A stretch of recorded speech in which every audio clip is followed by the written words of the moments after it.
డబ్బు ఎక్కువ ఉన్నప్పుడే చెడు అలవాట్లు మరింతగా ఎక్కువ అవుతాయి మనకి. సిగరెట్ స్మోకింగ్కి అడిక్ట్ అవుతాం. ఆ మత్తులో బెట్టింగ్స్కి అలవాడవుతాం. ఆ బెట్టింగ్స్ ఓడిపోతే గొడవలకు దిగుతాం. ఈ కొట్లాటల్లో కొట్టుకొని మనల్ని మనమే చంపుకుంటున్నాం. చూసే చూపు, మాట్లాడే నోరు, వినే చెవి స్వచ్ఛంగా ఉంటేనే ఆ మనిషి బాగుంటాడు.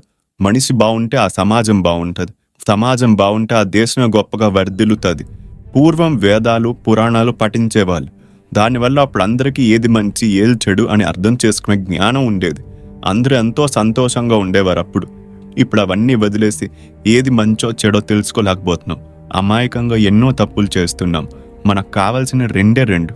ఒకటి సులువుగా డబ్బు సంపాదించడం, 2 తేలిగ్గా గొప్ప పేరు తెచ్చుకోవడం. డబ్బు కోసం ఎంతో మంది ఇన్స్టా, యూట్యూబ్స్లో బెట్టింగ్ యాప్స్ని ప్రమోట్ చేస్తున్నారు. టీనేజర్స్ వాటికి ఎడిక్ట్ అయ్యి ఎంతో డబ్బు నష్టపోతున్నారు. దానివల్ల ఎన్నో కుటుంబాల జీవితాలు నాశనం అవుతున్నాయి.